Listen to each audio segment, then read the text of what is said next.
Subscribe করুন সানটুনস Bangla, click করুন bell icon. একটা ছোট্ট গ্রামে এক মজার শিয়াল বাস করত। সে খুব চতুর এবং মজাদার ছিল। তার মজার সব কথাবার্তা আর কাণ্ড কারখানা দিয়ে পুরো গ্রামকে হাসিয়ে দিত। গ্রামের ছোট বড় সবারই প্রিয় ছিল এই শেয়াল। সবাই তাকে ভালোবেসে লুলু ভাই বলে ডাকত। কিন্তু একদিন, ও লুলু ভাই, কেমন আছেন আপনি? হ্যাঁ রে, ভালোই আছি ফোনটি। হঠাৎ লুলু বাবার দরবারে কোনো দরকার নাকি রে? দরকারি। আমার মাইয়া রহিমার কালকে বিয়া। তোমারও আইতে হইব কিন্তু লুলু ভাই। আচ্ছা আচ্ছা ফোনটি, যাব রে যাব। কিন্তু একটা সমস্যায় পড়ে গেছি লুলু ভাই। যে কাজী আমার মাইয়ার বিয়া পড়াবো, ও কাজী কালকে মারা গেছে। আরে ধুর বেটা ফোনটি, এই লুলু ভাই থাকতে কাজীর কোনো দরকার আছে নাকি? কোনো দরকারই নেই। কিন্তু লুলু ভাই রে হালকা পাতলা কিছু একটা দিয়া দিবি, কেমন? আরে লুলু ভাই, তাইলে তো ভালোই হইল। তুমি তাইলে কালকে সকাল সকাল চইলাই সমাগো বাড়িতে।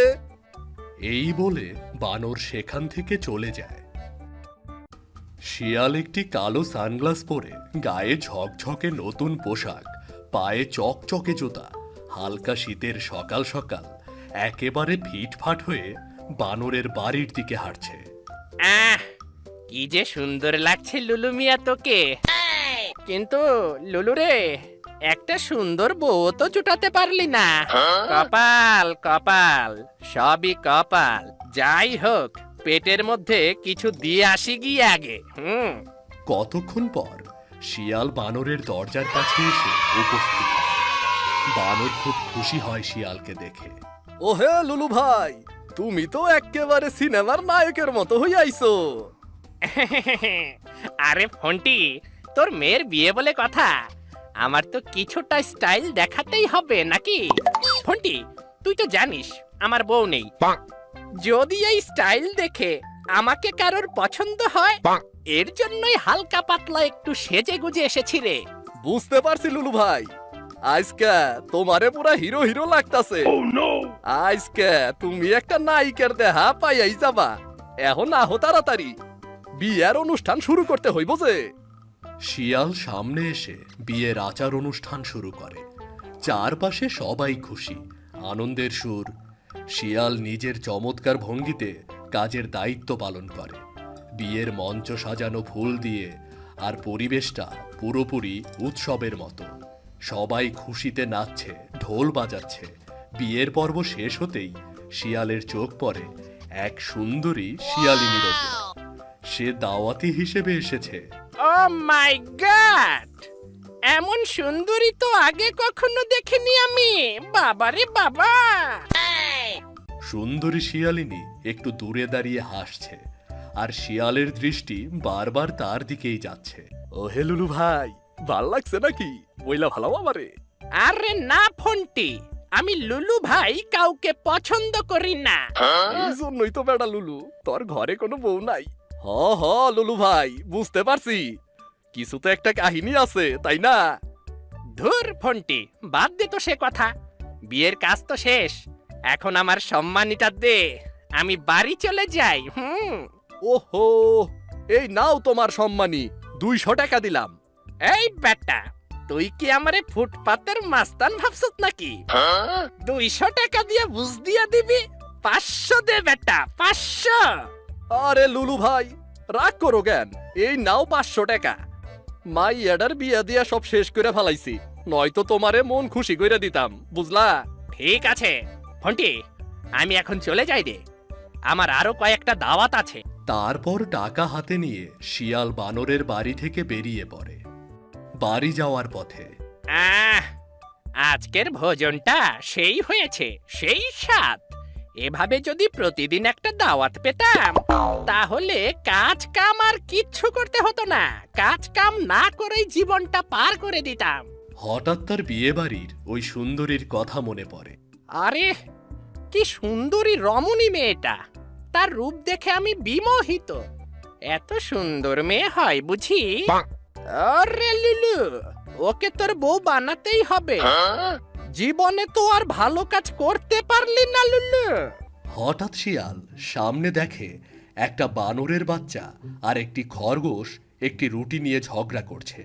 শিয়াল তাদের সামনে গিয়ে, কি রে পোলাপান, তোরা এত ঝগড়া করছিস কেন, বল আমাকে। দেখেন না লুলু ভাই, আমি রুটি চুরি করে এনেছি, ও এখন পুরোটা খেতে চাইছে। আরে না লুলু ভাই, আমি ওকে রুটির সন্ধান দিয়েছিলাম। ওরে পোলাপান, বুঝতে পেরেছি, তোরা খুবই দুষ্ট হয়ে গেছিস। আচ্ছা, রুটিটা আমার কাছে দে তো, আমি সমাধান করে দিচ্ছি। শিয়াল রুটিটাকে হাতে নেয় এবং 3টি টুকরো করে। লুলু ভাই, 3টি টুকরো করলে কেন? আমরা না দুজন। আরে তোরা লুলু ভাইকে রেখে খাবি? তোদের তো সাহস কম না। তারা 3 জনে 3টি রুটির টুকরো হাতে নেয়। যেই না শিয়ালটি রুটিটি মুখে নেয়, এই রুটিটির স্বাদ তো সেই। এই পোলাপান, বল তো এটা কোথা থেকে চুরি করে আনলি? লুলু ভাই, পাশের বাড়ির একটা সুন্দরী শিয়ালিনীর বাড়ি থেকে। ওই শিয়ালিনী আজকে এক বিয়ে বাড়িতে গেছে। ওই যে ভাই, লুলু ভাই, দেখো শিয়ালিনী আসছে। ওরে বাবা, ওই তো সেই সুন্দরী রে, যাকে আমার মনে ধরেছে। কি যে মায়াবতী, কি যে সুন্দরী।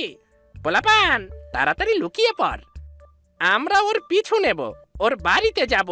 শিয়াল, বানর ও খরগোশ গাছের পেছনে লুকিয়ে পড়ে। শিয়ালিনী ধীরে ধীরে তাদের পাশ দিয়ে হেঁটে যায়।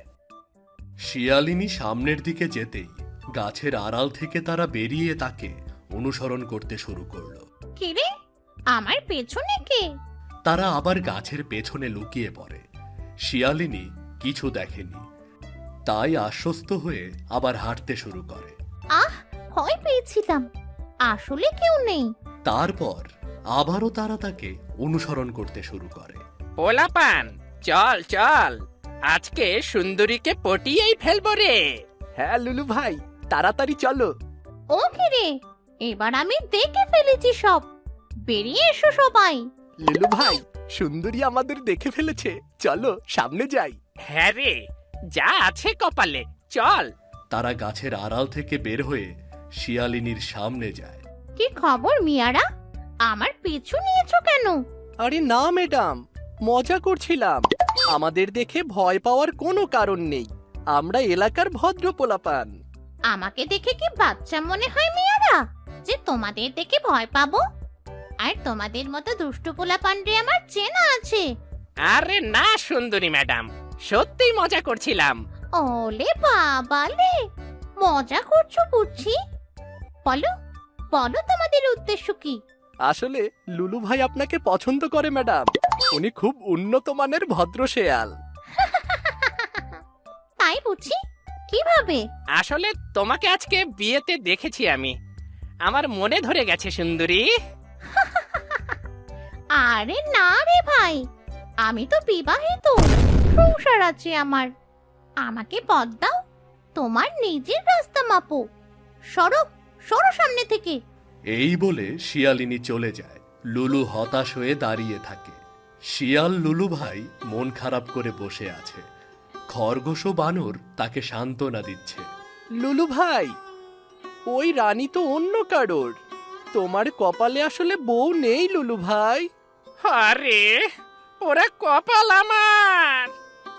হাই রে, আমি পারি না আর পারি না, আমার কপালে বউ জুটে না, সবাই তো বিয়া কইরা ফালাইছে রে।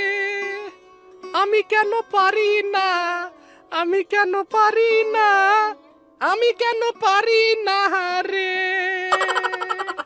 চিন্তা করো না লুলু ভাই, আমরা তো আছি তোমার সাথে। জীবন সুন্দর, জীবনের দিকে তাকাও। তোমরা ঠিকই বলেছ, বউ না থাকলেও বন্ধুরা তো আছে। চলো আমরা জীবনটা উপভোগ করি, কিসের এত কষ্ট?